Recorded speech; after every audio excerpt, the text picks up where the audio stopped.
బండ్రు శోభారాణి మహిళా finance corporation chairman బీసీల గురించి కవిత మాట్లాడడం హాస్యాస్పదమన్నారు. 10 సంవత్సరాల పాలనలో ఏం చేశారన్నారు. మీరు బీచ్ని ముఖ్యమంత్రిని చేస్తామని చెప్పి ధర్నా చేయండి, దళిత ముఖ్యమంత్రి అని చెప్పి గతంలో మోసం చేశారు. లిక్కర్ స్కామ్ లో దొరికిపోయి తెలంగాణ ప్రతిష్టకు భంగం కల్పించారన్నారు. అయినా బీసీల గురించి మాట్లాడడానికి మీ పార్టీలో బీసీ నేత ఎవరూ లేరా? బీసీలకు పెద్దపీట వేసింది కాంగ్రెస్ పార్టీ అన్నారు. ఇప్పటికైనా ఈ డ్రామాలు బంద్ చేయండి. బీసీలకి ఎన్ని రోజులు ఏం చేయలేదని చెప్పి తెలంగాణ సమాజానికి క్షమాపణ చెప్పండి అన్నారు. ఈరోజు బీసీ నినాదం మీద కవిత చేస్తున్నటువంటి ధర్నా, ఏదైతే ఇందిరా పార్క్ దగ్గర వాళ్ళ ధర్నా కార్యక్రమం తలబెట్టారో నిజంగా చాలా హాస్యాస్పదం.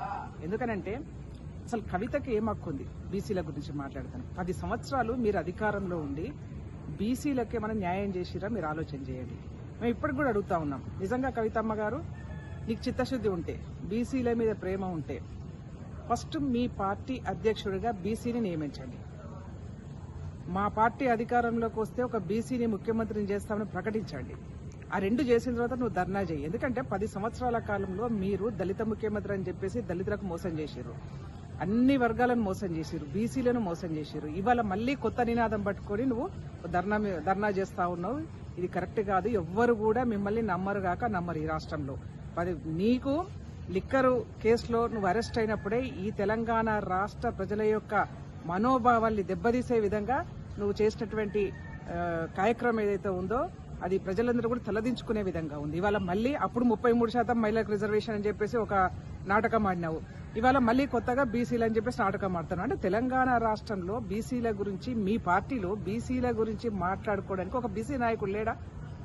ఎందుకు అంటే వాళ్ళ హక్కులు కూడా మీరే హరిస్తారా?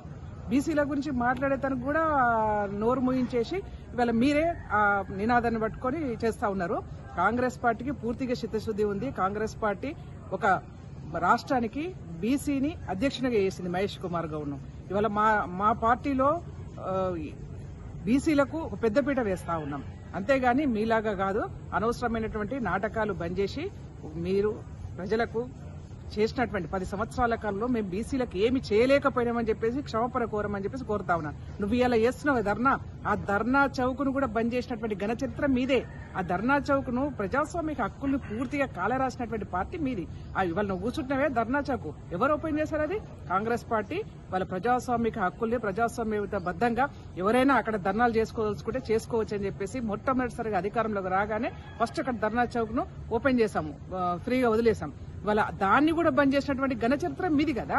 అందుకనే ఎట్లాగో మీరు ఆయన అసెంబ్లీకి రాడు, ప్రజల్లోకి రాడు, ప్రతిపక్షంలో ఉండి ఫామ్ హౌస్ లో ఉంటా అని చెప్పేసి స్పష్టంగా చెప్తా ఉన్నారు. నిన్నగాక మొన్న మీ అన్న కూడా చెప్పినాడు, మేము ప్రజలు తీర్పు ఇవ్వలేదు కాబట్టి మేము ఫామ్ హౌస్ కే పరిమితమని చెప్పి మాట్లాడినారు. కాబట్టి ఇప్పటికైనా వాలంటరీ రిటైర్మెంట్ గా మీ నాన్న తీసేసి మీరే ఒక బీసీ అధ్యక్షుడు, తెలంగాణ రాష్ట్ర సమితికి బీసీ అధ్యక్షుడిని నియమించాలని చెప్పేసి సూచనిస్తా ఉన్నాం.